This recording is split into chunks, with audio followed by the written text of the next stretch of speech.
Bismillahirrahmanirrahim. Assalamualaikum warahmatullahi wabarakatuh. Innal hamdalillah nahmaduhu wa nasta'inuhu wa nastaghfiruh wa na'udzu billahi min shururi anfusina wa min sayyiati a'malina. May yahdihillahu fala mudilla lahu wa may yudlilhu fala hadiya lahu. Asyhadu an la ilaha illallah wahdahu la syarika lahu wa asyhadu anna Muhammadan abduhu wa rasuluhu la nabiyya ba'dahu. Ma ba'd. Bapak Ibu jamaah salat subuh yang dirahmati Allah Subhanahu wa taala, alhamdulillah kita sangat bersyukur kepada Allah Subhanahu wa taala ya, dengan seluruh karunia dan nikmat yang Allah berikan kepada kita bersama. Semoga Allah Subhanahu wa taala senantiasa membimbing kita ya di jalan yang benar, di jalan yang diridhoi oleh Allah Subhanahu wa taala, jika kita termasuk di antara golongan orang-orang yang selamat di dunia dan di akhirat. Salam dan salawat semoga senantiasa tercurah untuk suri teladan kita Nabi Agung Nabi Muhammad sallallahu alaihi wasallam ya, beserta keluarga beliau, sahabat-sahabat beliau, dan juga kepada seluruh umatnya yang senantiasa setia mengikuti petunjuk beliau hingga akhir zaman. Bapak Ibu sekalian yang dirahmati Allah SWT, kita akan memulai lagi untuk kajian kita ya. Nanti kita akan secara khusus ya membacakan hadis-hadis di dalam kitab Riyadhus Shalihin ya, hadis-hadis yang ya mencakup seluruh untuk aspek kehidupan kita ya, bagaimana dalam aktivitas kehidupan kita betul-betul terbimbing ya oleh syariat ini ya, kita bisa terjaga ya, sehingga apapun yang kemudian kita lakukan dalam aktivitas kehidupan itu bisa bernilai ibadah kepada Allah Subhanahu wa taala ya. Yang pertama kita akan bahas tentang babul ikhlas wa ihdarun niyah ya, bagaimana keutamaan ikhlas ya, tentang bab keikhlasan dalam ibadah ya. Ikhlas ini adalah konsekuensi daripada syahadat la ilaha illallah ya. Jadi orang yang sudah mengucapkan asyhadu an la ilaha illallah, dia sudah berikrar seperti itu, maka dia wajib sudah seluruh amal perbuatannya harus diniatkan hanya untuk Allah Subhanahu wa taala. Karena dia sudah bersaksi tidak ada Tuhan yang benar, tidak akan ada yang saya ibadahi dalam hidup ini kecuali Allah Subhanahu wa taala. Sehingga jangan sampai ada satupun amal perbuatan kita kemudian tidak ikhlas lillahi taala. Dan ikhlas ini adalah syarat diterimanya amal. Maka apapun, sebesar apapun amal perbuatan yang kemudian tidak didasari keikhlasan, maka tidak akan pernah diterima oleh Allah SWT ya, tidak akan pernah diterima oleh Allah SWT. Sebaliknya, ikhlas itu kemudian diwujudkan dalam setiap amal, maka ikhlas itu menjadikan amal-amal yang kecil pun bisa berpahala besar di sisi Allah SWT ya. Kam min amalin saghirin tukabbiruhan niyah. Betapa banyak amal-amal yang terlihat kecil tetapi pahala sangat besar di sisi Allah. Kenapa? Karena keikhlasan orang yang mengamalkan itu. Ya. Sehingga Allah Subhanahu wa taala berfirman, "Wa ma umiru illa liya'budullaha mukhlishina lahuddin." Ya. Tidaklah mereka diperintahkan kecuali untuk apa? Kecuali untuk mengikhlaskan ibadah mereka hanya kepada Allah Subhanahu wa taala. Nah, jadi seluruh ibadah itu harus didasarkan pada keikhlasan kepada Allah Subhanahu wa taala. Kemudian dikatakan hunafa wa yuqimus shalah wa yutuz zakah wa dzalika dinul qayyimah. Ya, tidaklah diperintahkan kecuali ibadah kepada Allah Subhanahu wa taala mukhlisin, secara ikhlas. Secara ikhlas adalah secara murni. Ya, secara murni. Betul-betul itu hanya untuk Allah Subhanahu wa taala.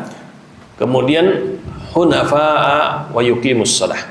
Ya, kata hunafa berasal dari kata hanif. Ya. Hanif ini artinya sebenarnya bukan lurus. Ya, hanif itu sebenarnya artinya bukan lurus.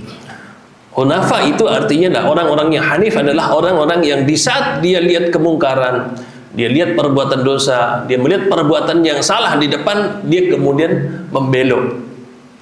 Ya. Jadi orang-orang seperti itu tidak sempat lagi mendekati. Nah, itu namanya hanif. Dia terjaga tidak dekat-dekat dengan perbuatan yang dimurkai oleh Allah Subhanahu wa taala. Nah, dalam perintah-perintah agama kebanyakan kita adalah sudah diingatkan jangan mendekati. Jadi kalau itu adalah perbuatan salah, maka jangan mendekati. Ya, kenapa jangan mendekati? Karena orang-orang yang kemudian dekat-dekat dengan perbuatan salah akan sangat mudah terjatuh pada perbuatan salah tersebut.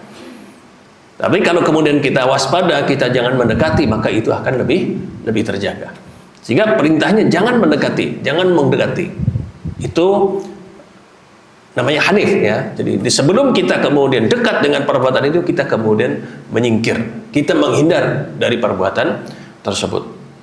Nah, maka orang-orang yang seperti adalah hanif. Ya, dia menjaga betul tidak terjatuh pada perbuatan-perbuatan yang dilarang oleh Allah Subhanahu wa taala. Kemudian dikatakan wa yuqimus shalah wa yutuz zakat. Mereka senantiasa menegakkan salat dan mereka menunaikan zakat. Ya. Salat itu adalah ibadah badaniyah yang paling utama. Ya, jadi ibadah badaniyah yang paling utama adalah salat. Ya. Kemudian zakat itu adalah ibadah maliyah yang paling utama. Ya, jadi kalau kita berhubungan dengan harta, maka ibadah paling utama adalah mengeluarkan zakat, itulah yang terbaik. Ibadah badaniyah yang paling utama adalah salat, dan ibadah qalbiyah yang paling utama adalah mengikhlaskan niat dalam ibadah.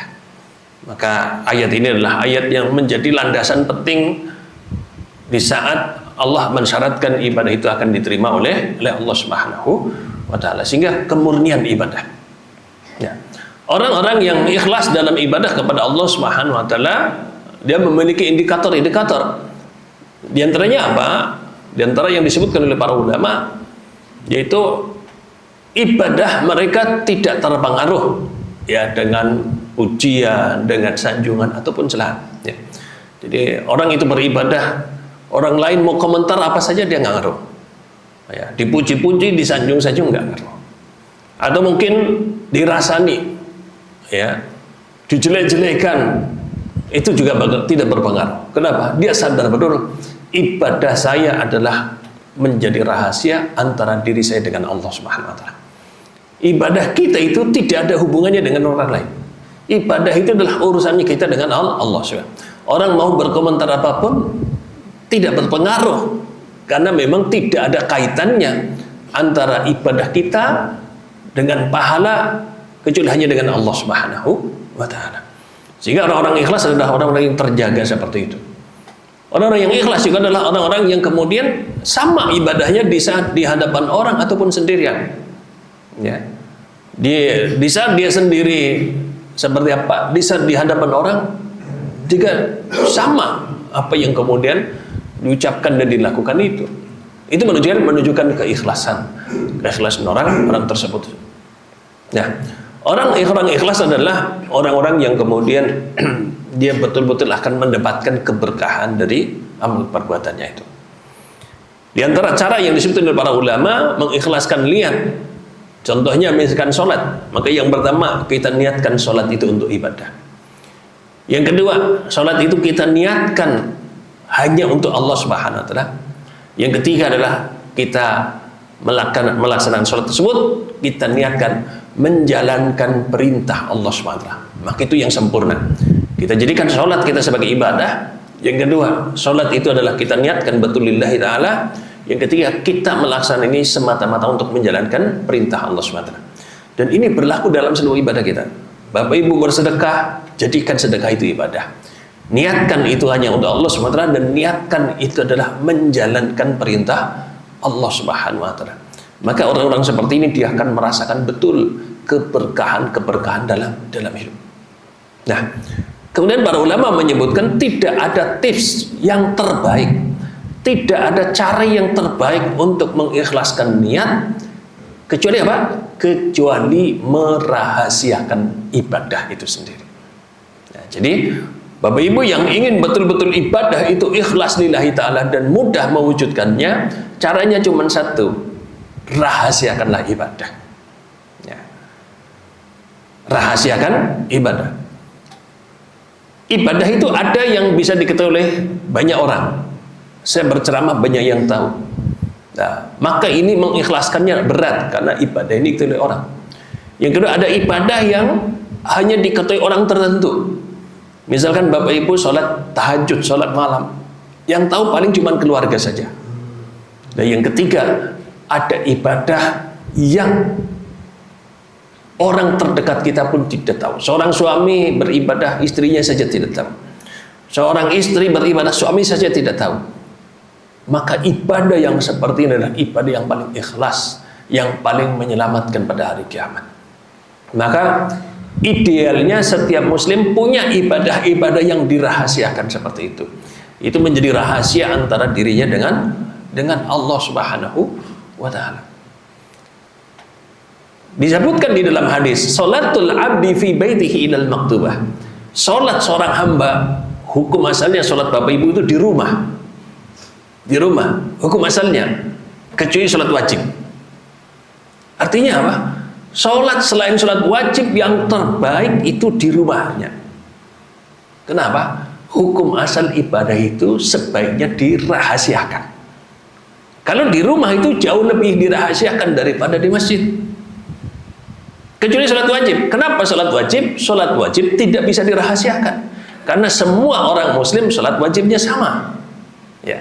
Sehingga sholat wajib itu tidak jadi ukuran. Kenapa? Itu standar yang harus dimiliki oleh setiap muslim. Ya. Sholat wajib, entah itu ulama, entah itu orang biasa, sama. Sholat zuhur tetap 4 rakaat. Ya. Sholat subuh tetap 2 rakaat. Gak ada bedanya antara ulama dengan orang kaya, orang miskin, orang biasa. Sama semua itu sholat wajib. Sehingga sholat wajib tidak perlu dirahasiakan. Kenapa? Itu tidak beda. Tapi sholat sunnah itu membedakan. Sholat sunnah itu membedakan. Siapa yang sholat tahajud dan tidak itu beda. Orang itu sholat tahajudnya berapa rakaat, orang sholat duha itu berapa rakaat, itu beda di situ. Tapi sholat wajib semuanya sama. Sehingga sholat sunnah paling utama dilakukan di rumah. Karena hukum asalnya kalau bisa ibadah yang kita lakukan manusia tidak tahu, itulah yang terbaik. Kenapa? Itu memudahkan kita dalam mengikhlaskan niat kita. Sebab kalau nggak ada yang tahu kan, kita nggak akan dipuji, nggak akan dicaci. Yang tahu hanya Allah Subhanahu wa ta'ala. Nah, kemudian Bapak Ibu sekalian yang dirahmati Allah Subhanahu wa ta'ala, ya, seperti nanti dalam ibadah haji, ini juga pentingnya niat, ya. Sekarang sudah mulai dipersiapkan untuk ibadah korban. Allah Subhanahu wa ta'ala sudah mengingatkan betul, lan yananallaha luhumuha wala dima'uha walakin yanaluhu taqwa minkum. Yang akan sampai kepada Allah itu bukan banyak darah dan daging hewannya, bukan itu. Tetapi yang akan sampai adalah apa yang menjadi ataupun ketakwaan orang yang berkorban. Artinya masalah apa? Keikhlasannya itu. Nah, ibadah korban Bapak Ibu sekalian yang dirahmati Allah, kalau bisa, ya, artinya kalau bisa Bapak Ibu rahasiakan, maka apa? Itu lebih baik. Kalau bisa. Tapi kalau itu tidak bisa, maka dijaga betul bagaimana keikhlasan itu. Karena Allah sudah ingatkan betul, bukan darah yang tertumpah yang banyak, bukan dagingnya yang banyak daripada ibadah korban itu, tetapi apa? Ketakwaan orang yang berkorban. Itu yang paling menentukan pahala orang tersebut. Ya. Sehingga apa? Di ibadah-ibadah korban sering kami sampaikan betul. Batas minimal korban ini jangan disepelekan Bapak Ibu sekalian. Yaitu adalah domba yang usianya 6 bulan. 6 bulan. Domba, ya. Jadi kalau di kita itu kambing gembel itu. Kambing gembel itu batas minimalnya 6 bulan. Kalau dia usia 6 bulan sudah bisa dijadikan korban. Dan kita tidak boleh menafikan itu. Kenapa? Biar orang-orang yang kemudian secara kemampuan dia hanya bisa beli domba usia 6 bulan, dia bisa berkorban. Jadi korban itu bukan hanya ibadahnya orang-orang yang hartanya banyak, tidak. Kalau dia memang mampu bisa beli usia 6 bulan, beli, dan dia sudah sah. Nah, nanti yang menentukan itu adalah keikhlasannya. Keikhlasannya itu. Nah, maka kalau wah malu saya masa korban sekecil itu tandanya tidak ikhlas. Kenapa? Ibadahnya masih ada rasa malu pada omongan orang, ucapan orang. Itu jelas nggak akan diterima oleh Allah SWT. Kalau saya nggak besar malu saya, ibadah itu nggak ada ketentuan malu. Kalau ibadah itu masih malu, berarti apa? Itu belum ikhlas lillahi ta'ala, masih terpengaruh dengan ucapan-ucapan manusia. Itu nggak boleh itu. Ya. Sehingga harapannya orang-orang yang kemudian dia mengharapkan pahala besar dari sisi Allah, mungkin dia menabung, ya, walaupun dia hanya bisa beli misalkan harga 1.200.000, 1.300.000, mohon maaf, jantan pun tidak menjadi syarat dalam hewan korban, tidak.